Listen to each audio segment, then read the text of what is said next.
ॐ श्रीगुरुभ्यो नमः। अथ श्रीमद्भगवद्गीता अथ चतुर्थोऽध्यायः ज्ञानयोगः।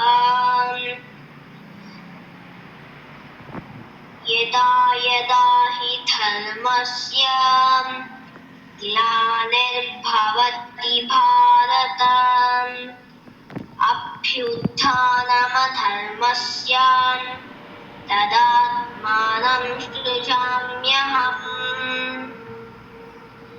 परित्राणाय साधूनां विनाशाय च दुष्कृतां धर्म संस्थापनार्थाय